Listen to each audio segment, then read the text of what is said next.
Hello students, my self Nitin Singh.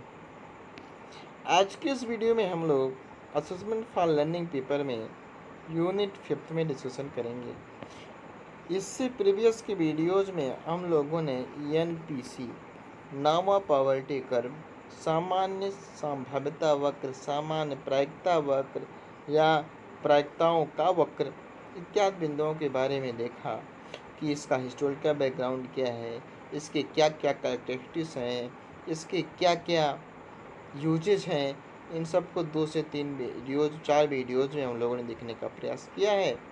आज इसी कड़ी में आगे बढ़ते हैं और ये समझने का प्रयास करते हैं कि किसी भी आंकड़ाज को, डाटाज को हम रेखाचित्र के रूप में कैसे प्रदर्शित करेंगे। Graphical representation of datas. जब हम किसी भी सम्यक को, डाटाज को ग्राफिक के रूप में प्रेजेंट करते हैं या ग्राफिक के रूप में से समझते हैं, तो इसमें के कैसे समझते हैं, इसमें क्या क्या कठिनाइयाँ, क्या क्या त्रुटियाँ, क्या क्या परेशानियाँ आती हैं, इस बिंदु को हम देखने का प्रयास करते हैं।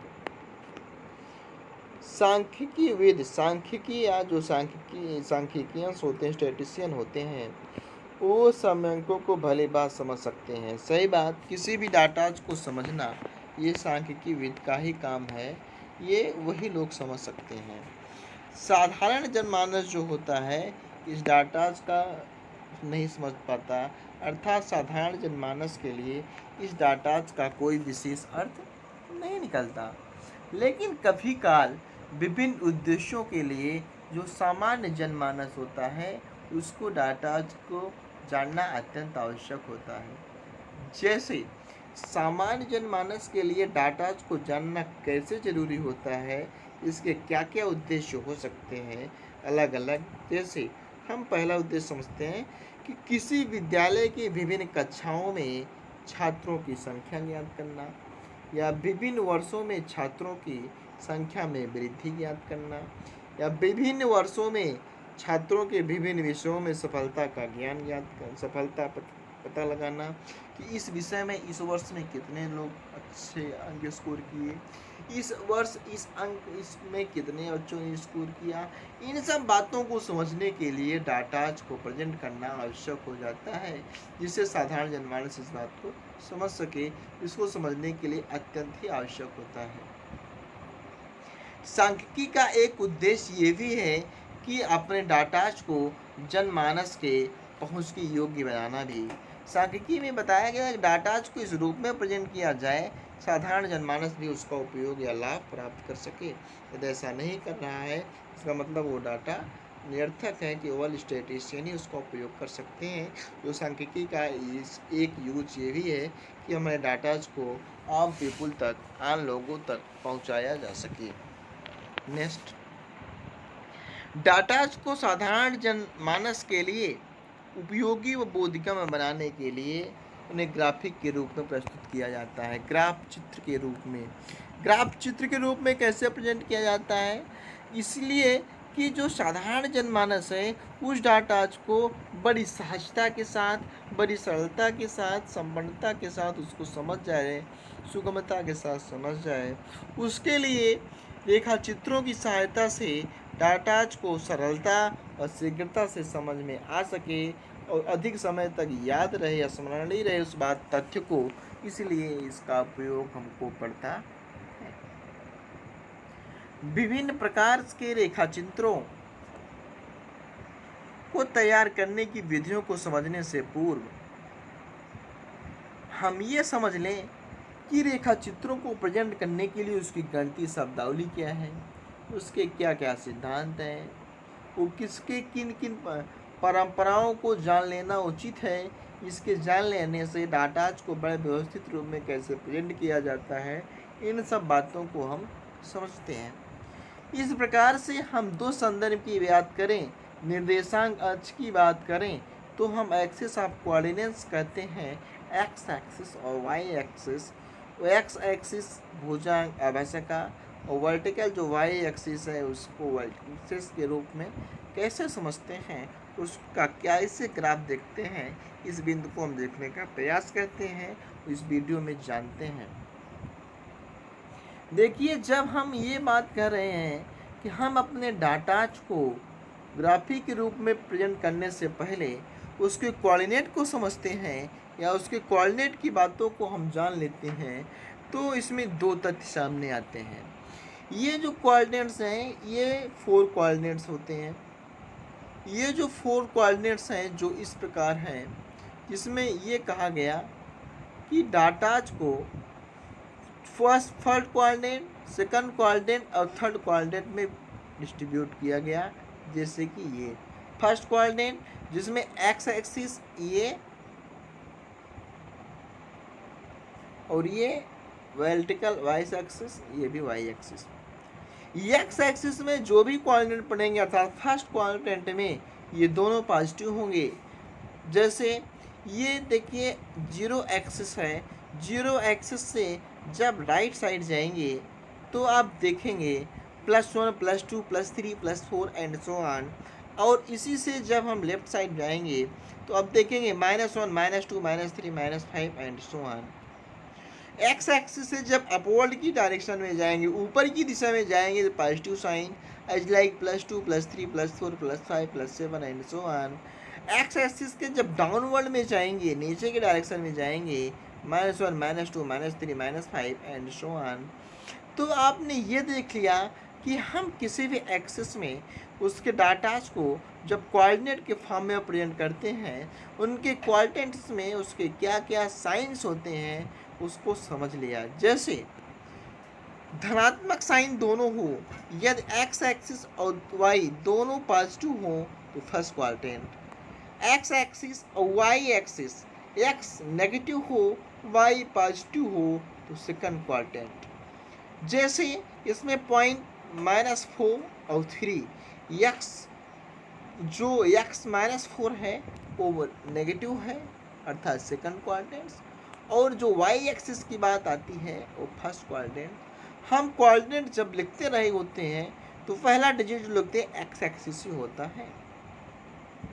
आप थर्ड कोऑर्डिनेट की बात करेंगे तो आप देखेंगे दोनों नेगेटिव साइन, यहाँ पे -4 ये -2 अर्थात ये कोऑर्डिनेट -4 -2, यहाँ पे दोनों साइन नेगेटिव पाया गया। और इसके जस्ट विपरीत आप अपोजिट जब ये देखेंगे फोर्थ क्वाड्रेंट, आप समझेंगे फोर्थ क्वाड्रेंट में X axis positive, Y axis negative. It means X axis में +2, वाई एक्सिस कॉलम में -4, यहाँ पे ये कोऑर्डिनेट बना 2 -4। अब आप ये समझ चुके होंगे किसी भी डाटाज को ग्राफ के रूप में एक्स वाई एक्सिस पे कोऑर्डिनेट के फॉर्म में हम कैसे प्रेजेंट करेंगे। उसके कोऑर्डिनेट्स पोल्स में ये दोनों कोऑर्डिनेट्स पोल्स नेगेटिव साइन है, दोनों पॉजिटिव साइन है, या एक नेगेटिव है या एक पॉजिटिव है, इसको हम किस एक्सिस में कितना मेजरमेंट पे प्रेजेंट करेंगे, इस बात को आप लोगों ने समझ रखा है। अब हम इसी डाटाज को ये देखते हैं दंड आरेख के रूप में, पाई चार्ट के रूप में, वृत्त चार्ट के रूप में, ओलिगियो तोरण के रूप में, रेक्टेंगल आयत के रूप में कैसे प्रेजेंट करेंगे, बार ग्राफ में कैसे प्रेजेंट करेंगे, इस बात को समझेंगे। और इसका पहला पार्ट हम समझेंगे बार ग्राफ, दंड आरेख, स्तंभाकृति, कॉलम डायग्राम में हम डाटाज को कैसे प्रेजेंट करेंगे, कैसे समझेंगे, उसके कुछ क्रिटिकल बिंदुओं को अपने स्तर से समझने का प्रयास करते हैं। दंड आरेख को हम स्तंभ आरेख या कॉलम डायग्राम के नाम से भी जानते हैं। जब किसी समूह में विभिन्न गुणों वाले व्यक्तियों या वस्तुओं की संख्या प्रदर्शित करने के लिए या किसी गुण विशेष पर कई समूहों की स्थिति की तुलनात्मक प्रस्तुत के लिए प्रायः दंड आरेख का प्रयोग किया जाता है। यह बात तो समझ में आ गई। जब किसी समूह की बात किया जाएगा, चाहे यह समूह का एक ही समूह का विभिन्न गुण होगा, विभिन्न गुणों वाले व्यक्ति लिए जाएंगे, या विभिन्न समूहों का एक गुण देखा जाएगा, या वस्तुओं की संख्या देखी जाएगी, या विभिन्न किसी विशेष प्रकार के गुणों की स्थिति का तुलनात्मक बात कही जाएगी। तो इन सब बिंदुओं में आप दंड आरेख का ही उपयोग करेंगे। जैसे किसी समूह में 3 या 4 छात्रों में से चित्र को निम्नलिखित ढंग से प्रस्तुत किया गया। ये देखिए, इस समूह में छात्रों की बात हम लोगों ने कैसे देखा। ये देखिए, छात्र हैं समूह में, इस समूह में छात्राएं हैं, इस समूह में 3 छात्र हैं, 4 छात्राएं हैं, इस समूह में 1 2 3 छात्र हैं, इस समूह में 1 2 3 4 छात्राएं हैं। छात्र में संख्या 3 है, छात्रों की संख्या 4 है। अब आप देखेंगे इसका जो दंड आरेख का फिगर है वो कुछ डिफरेंट है, उसकी आकृति अलग है। इसमें में भी 3 छात्र स्टूडेंट हैं, इसमें भी 4 स्टूडेंट्स हैं, 4 फीमेल स्टूडेंट छात्राएं हैं, 4 बॉयज हैं, 3 बॉयज हैं, 4 फीमेल स्टूडेंट्स हैं, 3 मेल स्टूडेंट्स हैं और 4 फीमेल स्टूडेंट्स हैं। इस डाटाज को आप इस रूप में भी, इस रूप में भी, इस रूप में भी, इस रूप में भी, कैसी भी फॉर्म में आप तीनों रूप में इसको प्रेजेंट कर सकते हैं। इस प्रकार की आकृति को हम दंड आकृति के नाम से समझते हैं। आप ये भी जान जाइए कि एक्स वाई, अच्छा थोड़ा इसके हिस्टोरिकल बैकग्राउंड को देखते हैं। जो फिगर आप लोगों ने देखा, इस फिगर में क्या मीनिंग समझाने का प्रयास हम लोग को किया गया है, इसके क्रिटिकल बिंदु को समझते हैं। जैसे छात्रों की संख्या को हम प्रथम साइन एक्शन के संख्याओं को द्वितीय चित्र के आयतों की संख्या से या तृतीय चित्र के दंड की लंबाई में प्रस्तुत किया जा सकते हैं या किया जाता है। जैसे पहले लाइन में एक्स एक्स वाई एक्सिस पे हम 1 2 3 number of candidate, number of students, female लिख सकते हैं। इसमें उनके विभिन्न गुणों को लिख सकते हैं। इस रेक्टेंगल के फॉर्म में, अलग अलग शेप के फॉर्म में कैसे किया जाएगा उसको हम प्रस्तुत करते हैं। इस विभिन्न प्रकार के चित्रण को दंड आरेख कहा जाता है। इसका बनाना सर्वाधिक सरल होने के कारण साधारण इसी प्रकार का प्रयोग किया जाता है। अधिकांश जो ये दंड का ग्राफ है, इसका बनाना बहुत ही ईजी होता है, इसीलिए अधिकांश हम इसी प्रकार के ग्राफ का उपयोग करते हैं। दंड आरेख की लंबाई छात्रों की संख्या या आवृत्ति के अनुपात में रखी जाती है। दंड आरेख लंबवत और क्षैतिज किसी भी दिशा में बनाया जाता है। दंड आरेख के विभिन्न रंगों, विभिन्न प्रकार की रेखाओं को भर देने से आकर्षक बन जाता है, जिससे हम अपने डाटाज को बड़े व्यवस्थित रूप में प्रस्तुत करते हैं। इसको समझते हैं। इस एग्जाम्पल से बात आपको समझ में आ जाएगी हम डाटाज को कैसे प्रेजेंट करते हैं। ये देखिए, हमारे पास इस प्रकार के डाटाज आपको मिलेंगे। इसमें क्या है, फ्रीक्वेंसी को, जो ऑब्जर्व फ्रीक्वेंसी को कैलकुलेट किया गया। फर्स्ट ऑप्शन पे 44 स्टूडेंट ने क्लिक, एक क्वेश्चन दिया गया, उसमें 5 ऑप्शन है। पांचों ऑप्शंस में कितने नंबर ऑफ कैंडिडेट्स ने सिलेक्ट किया। पहले क्वेश्चन पे 44 कैंडिडेट्स ने, दूसरे उसी क्वेश्चन के दूसरे ऑप्शन पर 106 कैंडिडेट ने सिलेक्ट किया। उसी क्वेश्चन के थर्ड ऑप्शन पे 198 स्टूडेंट ने सिलेक्ट किया। उसी क्वेश्चन के फोर्थ ऑप्शन को केवल 52 स्टूडेंट्स ने सिलेक्ट किया। उसी क्वेश्चन के 5 ऑप्शंस को 100 स्टूडेंट ने सिलेक्ट किया। अब इसी बात को आप साधारण जनमानस तक सहजता सरलता के साथ पहुंचाना चाह रहे हैं, बताना चाह रहे हैं, तो आप इसको दंड ग्राफ के रूप में कैसे प्रस्तुत करेंगे, ये देखते हैं इस फिगर से। जो एक्स एक्सिस पे कॉलम बना हुआ है, जैसे ये बातें, इसमें आप नंबर ऑफ कैंडिडेट पुटअप कर देंगे और वाई एक्सिस पे चयनित ऑप्शन, चारों विकल्प 1 2 3 4 5। इसमें आप देखते हैं कि हर एक निश्चित क्लास इंटरवल के बाद या एक big division equal to 50 number of students.